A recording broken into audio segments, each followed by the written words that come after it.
नमस्कार दोस्तों, स्वागत है आपका न्यूज़ का सैस चैनल में। आज का हमारा टॉपिक है मोहम्मद गोरी। मोहम्मद गोरी जो है टॉपिक जो हमारा बहुत काफ़ी इंपॉर्टेंट टॉपिक है। इससे पहले हमने कुछ शासकों के बारे में यहाँ पर पढ़ा था और आज हम लोग पढ़ने वाले हैं मोहम्मद गोरी के बारे में। आप लोग भी जानते हैं मोहम्मद गोरी से काफ़ी महत्वपूर्ण प्रश्न परीक्षा में पूछे जाते हैं, तो इसीलिए सभी महत्वपूर्ण प्रश्नों को संकलन करके मैं आपके सामने लेके आया हूँ। उससे संबंधित जो भी थ्योरी है, जो भी कॉन्सेप्ट मैं आपको समझाने का प्रयास करूँगा यहाँ पर। ठीक है, तो चलिए शुरू करते हैं। मोहम्मद गोरी। मोहम्मद गोरी से पहले जो मुख्य शासक रहे हैं जिन्होंने भारत पर अटैक किया, ठीक है, उसमें हम लोगों ने पिछले वीडियो में अरबों का आक्रमण के बारे में पढ़ा और तुर्कों के आक्रमण के बारे में पढ़ा। ठीक है, तो अरबों के आक्रमण जब हमने पढ़ा तो मोहम्मद बिन कासिम का नाम आता है हमारे दिमाग में। मोहम्मद बिन कासिम, मोहम्मद बिन कासिम। और मोहम्मद बिन कासिम के बाद जो महत्वपूर्ण शासक आता है वो महमूद गजनबी होता है। आप लोग जान ही रहे, महमूद गजनबी जिसने भारत पर 17 बार आक्रमण किया। ठीक है, आप लोगों ने पढ़ा। और उसके बाद आता है मोहम्मद गोरी। तो इसी के बारे में हम लोग पढ़ेंगे आज, मोहम्मद गोरी के बारे में। ठीक है, यहां पर देखेंगे जो मोहम्मद बिन कासिम था वो अरबी आक्रमणकारी था और जो महमूद गजनबी है ये तुर्की आक्रमणकारी है। ठीक है, और तुर्की मोहम्मद गोरी भी है। ठीक है, तो यहाँ पर दोनों चीज़ें हैं, समान है। ठीक है, आगे आगे सीक्वेंस श्रृंखला बढ़ती है और श्रृंखला में ही महमूद गजनबी के बाद मोहम्मद गोरी आता है। अरबी लोग पहले ही हटा दिए गए हैं, किसके द्वारा? महमूद गजनबी के द्वारा हटा दिए गए हैं। ठीक है ना। और मोहम्मद गजनबी से पहले आप अलबतगिन और सुबतगिन के बारे में पढ़ चुके हैं। बहुत ज़्यादा प्रश्न वहाँ से पूछा नहीं जाता है, लेकिन जहाँ से पूछा जाता है मैंने उसको भी डिस्क्राइब किया है वहाँ पर। ठीक है, पिछले वीडियो में। आज हम मोहम्मद गोरी के बारे में पढ़ेंगे जो कि तुर्की आक्रमणकारी था। ठीक है, ये भारत में तुर्की साम्राज्य का संस्थापक इसे माना जाता है। किसे? मोहम्मद गोरी को तुर्की साम्राज्य का संस्थापक। अब यहाँ पे मैं संस्थापक कह रहा हूँ तो तुर्की तो ये भी था महमूद गजनबी, इसको तो मैं संस्थापक नहीं कह रहा हूँ। क्यों नहीं कह रहा हूँ? इसलिए नहीं कह रहा हूँ क्योंकि जो महमूद गजनबी था इसका उद्देश्य अलग था और मोहम्मद गोरी का उद्देश्य अलग था। दोनों के उद्देश्य बिल्कुल उल्टे थे। महमूद गजनबी जो जान लीजिए एक बार, जिसने अटैक किया भारत पर, उसके पीछे उद्देश्य क्या था? उसके पीछे उद्देश्य था धन की लूट। तो धन की लूट एकमात्र उद्देश्य से महमूद गजनबी भारत पे आता है। लेकिन जो मोहम्मद गोरी होता है वो किस उद्देश्य से आता है? वो साम्राज्य विस्तार के उद्देश्य से भारत पर अटैक करता है। ये एक बहुत ही बेसिक अंतर है। साम्राज्य विस्तार, अर्थात वो अपने वंश की स्थापना करने के उद्देश्य से भारत पर अटैक करता है। मोहम्मद गोरी ऐसा करता है। लेकिन महमूद गजनबी था, उसका उद्देश्य था धन लूटना और जन धन की हानि करके भारत को क्षतिग्रस्त करके उसको वापस जाना था। तो इस उद्देश्य से ये महमूद गजनबी ने भारत पर अटैक किया था। लेकिन मोहम्मद जो गोरी था वो साम्राज्य विस्तार करना चाहता था और इसीलिए इसे तुर्की साम्राज्य का संस्थापक माना जाता है। और यहीं से फिर आगे जब हम लोग बढ़ेंगे इसके बाद तो हम लोग ये पढ़ेंगे कि इसने जो किया, एक तुर्क साम्राज्य की स्थापना की और दिल्ली सल्तनत की नींव आगे पड़ती है। किसके द्वारा? ऐबक के द्वारा। कुतुबुद्दीन ऐबक ने दिल्ली सल्तनत की नींव रखता है वो। तो इसी के आगे जब हम लोग बढ़ेंगे तो वो चीज़ आ जाएगी।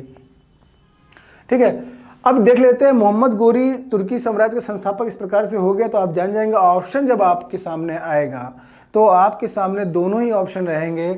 संस्थापक के रूप में जब पूछा जाएगा तो महमूद गजनबी भी रहेगा और मोहम्मद गोरी भी रहेगा। ठीक है, लेकिन संस्थापक कौन है तो आप मोहम्मद गोरी को याद करेंगे, ना कि गजनबी को। गजनबी ने 17 बार अटैक किया, ये चीज़ दिमाग में अगर आपके है तो आप जान जाएंगे उसने अटैक किया, धन को लूटा। धन को लूटने कौन आया था? तो गजनबी आया था, ना कि गोरी। गोरी साम्राज्य का विस्तार करने आया था, ये आपको याद रखना है। काफ़ी बेसिक अंतर है और काफ़ी आसान भी लगे रहा होगा आप लोगों को इस समय, लेकिन अगर इस डिफरेंस को आप दिमाग के अंदर नहीं रखते तो आप एग्जाम में भूल जाएंगे और गजनबी गोरी में कंफ्यूज हो जाएंगे। तो अब हो सकता है कि आप गलत टिक कर दें। इसीलिए बिल्कुल श्योर हो जाइए कि मोहम्मद गोरी क्या करने आया था और महमूद गजनबी क्या करने आया था। ठीक है, तो ये बहुत ही सिंपल सा उत्तर है, सिंपल सा कॉन्सेप्ट है, सिंपल सी चीज़ें याद करने के लिए।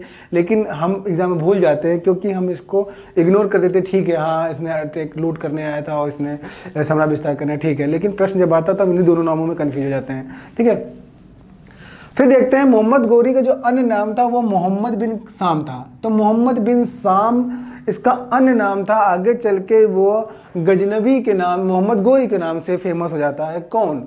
मोहम्मद बिन साम फेमस हो जाता है। ठीक है, तो मोहम्मद बिन साम एक अन्य नाम है मोहम्मद गोरी का, ये याद कर लीजिएगा।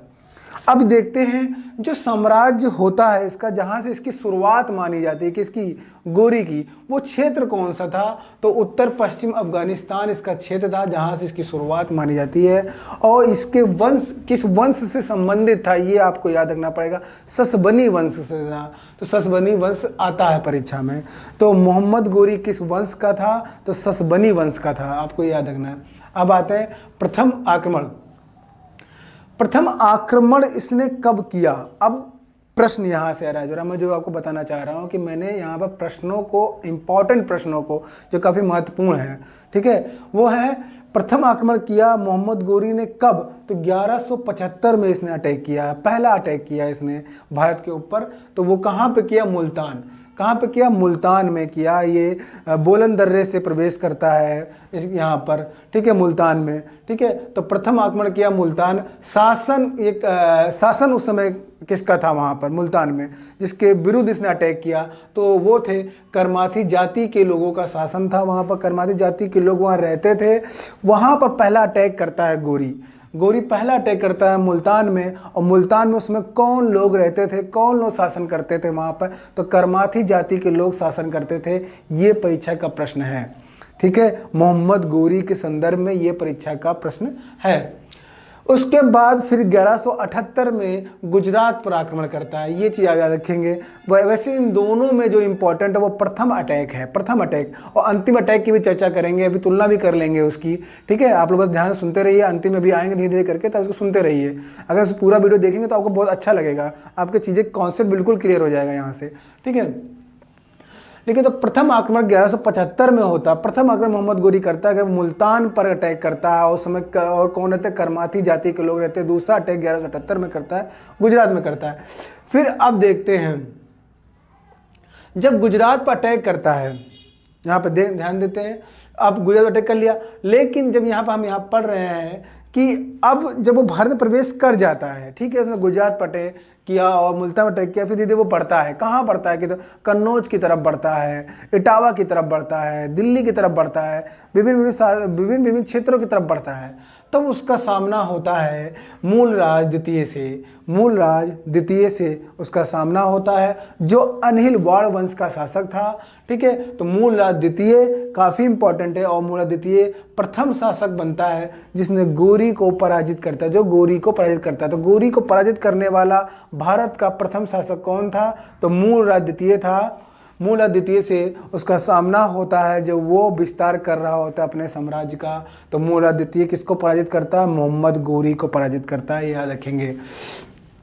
फिर आते हैं, इसने कुछ क्षेत्र जो जीते हैं उसकी चर्चा कर लेते हैं, जो परीक्षा में आ सकते हैं। वो है लाहौर को उसने जीत लिया।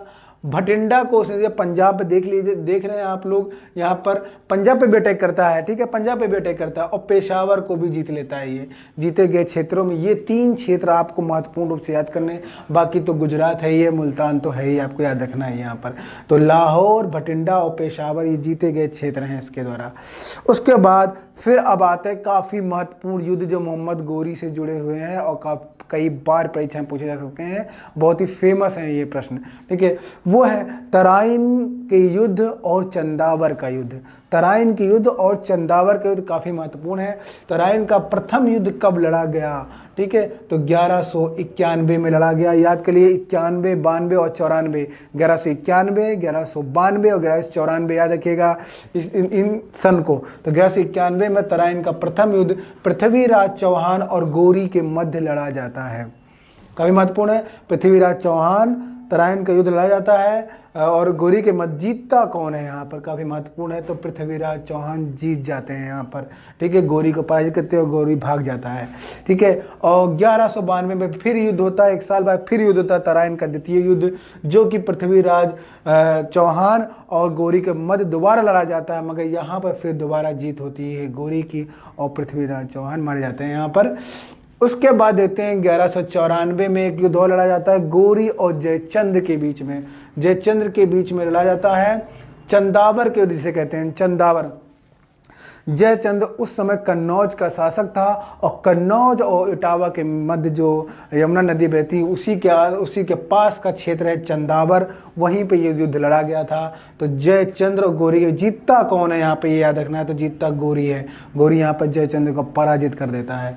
तो तीनों ही युद्ध इंपॉर्टेंट है। चंदावर जो क्षेत्र है, फिर से बता दे रहा हूँ आपको, इटावा और कन्नौज के बीच यमुना नदी के तट के किनारे बसा हुआ है।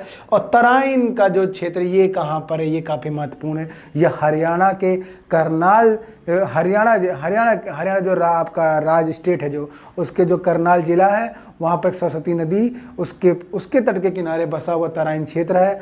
सरस्वती नदी के तट के किनारे बसा हुआ क्षेत्र था, तो तराइन क्षेत्र था जहाँ पर युद्ध लड़ा गया। तो तराइन कहाँ पर है, तो हरियाणा में। अगर तो हरियाणा नहीं है तो करनाल रहेगा। और किस नदी किनारे, सरस्वती नदी के किनारे। ठीक है, ये आपको याद रखना है। अब देखते हैं 1192 का जो युद्ध था, ये जो द्वितीय युद्ध था, जो पृथ्वीराज चौहान और गोरी के मध्य लड़ा गया, ये एक तरह से निर्णायक युद्ध साबित होता है, निर्णायक सिद्ध होता है। निर्णायक युद्ध क्यों कहा गया, क्योंकि यहीं से तुर्क साम्राज्य का भारत में जो स्थापना होती यहीं से मानी जाती है। ठीक है ना। तो तुर्क साम्राज्य जो मैंने लिखा है यहाँ पर, भारत में तुर्की साम्राज्य का संस्थापक कौन था, मोहम्मद गोरी। तो इस बात को पुष्टि हो जाती है कब, किस युद्ध में होती है, तो 1192 के तराइन युद्ध में। काफ़ी महत्वपूर्ण है, इसको याद रखेगा।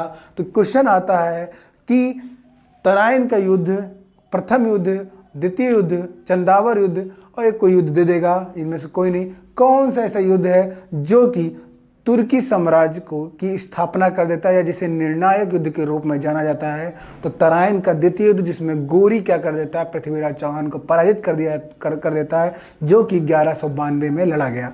ठीक है, काफ़ी इंपॉर्टेंट हो गया। ठीक है, अब देखते हैं मोहम्मद गोरी का अंतिम युद्ध। जैसा कि मैंने बताया, प्रथम अटैक जो होता है, प्रथम आक्रमण जब करता है वो, तो मुल्तान में करता है। और किसके बीच करता है, करमाथी जाति के विरुद्ध। उसी प्रकार जो मोहम्मद गोरी का अंतिम युद्ध होता है, वो पंजाब के खोखरों के बीच लड़ा जाता है। किसके बीच लड़ा जाता है, पंजाब, दो जातियां हैं यहाँ पर, पंजाब की खोखर जाति और मुल्तान की करमाथी जाति। दोनों ही जातियों का संबंध जो है मोहम्मद गोरी से है, ये चीज़ याद रख लीजिए। ठीक है, तो खोखर और करमाथी कहाँ थे और खोखर लोग कहाँ थे, ये याद करिए। ठीक है, अब देखते हैं कि मोहम्मद गोरी ने कुछ सिक्के चलवाए थे। उस सिक्के का क्या नाम था, तो दिल्ली वाला नाम का एक सिक्का चलाया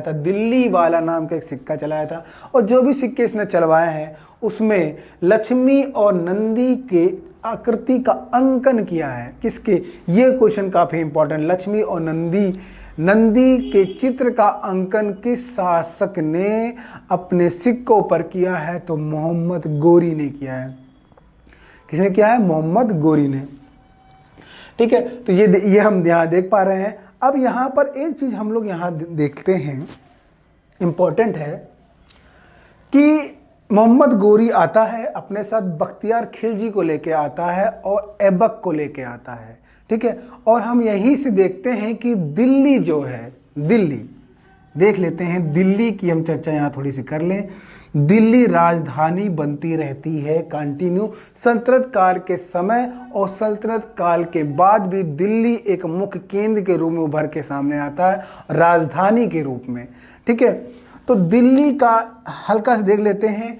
माना जाता है, जो इतिहासकार ये मानते हैं, दिल्ली उस समय की है जब पांडवों का शासन था। पांडवों के शासनकाल में दिल्ली थी, और दिल्ली जो था, इसके पास एक क्षेत्र था जिसका नाम था इंद्रप्रस्थ नाम था। तो इंद्रप्रस्थ का संबंध तो आप पांडवों से जानते ही हैं, तो वही क्या है, दिल्ली है। इस बात का साक्ष्य इस बात से पता चलता है कि अभी भी एक गांव है, और गांव का नाम है इंद्रपथ। तो इंद्रपथ नाम का एक गांव है। इससे पता चलता है कि इंद्रप्रस्थ नाम का कोई क्षेत्र था जो कि दिल्ली के आसपास था, इसीलिए दिल्ली पड़ा है। ठीक है। तो ये दिल्ली नाम कहाँ से निकला, तो पांडवों के समय का है। लेकिन एक चीज़ और यहाँ पर जान लें कि दिल्ली के संस्थापक मतलब दिल्ली को नगर को बसाने वाले का नाम क्या था, तो उसका नाम था अनंग पाल तोमर। तो अनंग पाल तोमर याद कर लें यहाँ पर, अनंग पाल तोमर अगर आएगा तो क्वेश्चन अटेंड नहीं हो पाएगा ये, क्योंकि बहुत ज़्यादा प्रश्न पूछा नहीं गया है, लेकिन इम्पॉर्टेंट है। तो अनंग पाल तोमर जो थे दिल्ली नगर की स्थापना करने वाले थे, ठीक है। तो इस तरह से आप देख पा रहे हैं कि दिल्ली का क्या है, दिल्ली राजधानी के रूप में, मुख्य केंद्र के रूप में ये उभरता है कब से, जब तुर्कों का शासन स्थापित होता है भारत पर, तभी से ये निकल के भारत है। उसके बाद आप देख लेते हैं जो तुर्की आक्रमणकारी जो थे, तो तुर्की जब आक्रमणकारी है तो उन्होंने जो भी प्रभाव छोड़ा भारत पर, वो क्या था, प्रभाव क्या था। तो पहला प्रभाव देख लेते हैं यहाँ पर। एक जानते हैं कि भारत में सामंतवादी प्रथा पहले से काफ़ी समय से चली आ रही थी, ठीक है। उसके पैरेलल में एक प्रणाली की शुरुआत होती है, उसका नाम होता है इक्ता प्रणाली। तो इक्ता प्रणाली लेके आते हैं यहाँ पर। तो ये एक तुर्कों के द्वारा लाई गई एक प्रणाली था। तो ये देखते हैं, वैसे इक्ता जो है इल्तुतमिश से संबंधित है, चूंकि तुर्क वो भी था, तो तुर्क से यहाँ पर देखिए इक्ता प्रणाली उन्हीं की देन है, तुर्कों का ही देन है, ठीक है। उसके बाद केंद्रीय राजनीति की शुरुआत होती है। केंद्रीय राजनीति की शुरुआत यही इन्हीं से माना जाता है। तो केंद्रीय राजनीति को जोड़ा गया किससे, इक्ता प्रणाली से जोड़ा गया, ठीक है। तो इक्ता प्रणाली याद रखिए, केंद्रीय राजनीति याद रखिए। और एक तरह की नगरीय क्रांति की शुरुआत हुई। नगरीय क्रांति की शुरुआत होती है किसके आने से, किसका प्रभाव था, तो तुर्कों का प्रभाव था। और मोहम्मद गोरी तो आप यहाँ पर पढ़ ही रहे हैं। उसके बाद तुर्कों के आक्रमण से जो भारत में जब शुरुआत होती है शासन की, तो उनकी जो भाषा होती है, प्रशासनिक भाषा जो होती है, वो ध्यान रखेंगे आप लोग। तो प्रशासनिक जो भाषा का इस्तेमाल किया गया वो कौन सी थी, तो फारसी थी। तो ये काफ़ी इम्पॉर्टेंट है। प्रशासनिक भाषा जो भी इस्तेमाल की गई या राजकीय भाषा जो इस्तेमाल की गई वो फारसी भाषा थी। नगरीय क्रांति, केंद्रीय राजनीतिक संगठन की शुरुआत होती है और एकता प्रणाली की शुरुआत होती है। तो देखते हैं ये प्रभाव एक तरह से तुर्कों का, बहुत शॉर्ट में है, इसको याद रखेंगे। जिसमें से जो आपको फैक्ट के रूप में मिलेगा वो एकता प्रणाली और फारसी भाषा जो चलाई गई यहाँ पर प्रशासनिक कार्यों में इसका इस्तेमाल किया जाने लगा। तो इस प्रकार से आप देख सकते हैं मोहम्मद गोरी और उसके जो अटैक थे, क्या सिक्के चलाए, किस प्रकार के सिक्के थे, लक्ष्मी और नंदी की आकृति के जो भी आकृतियाँ बनाई गई, किसके शासनकाल में या किसका शासन था, कौन शासक था जिसने ये छापा, ठीक है। तो वो था मोहम्मद गोरी। तो इस तरह से आप देख पाते हैं। तो उम्मीद करता हूँ ये वीडियो आपको पसंद आया। लाइक और शेयर करना, सब्सक्राइब करना ना भूलें। बहुत बहुत धन्यवाद।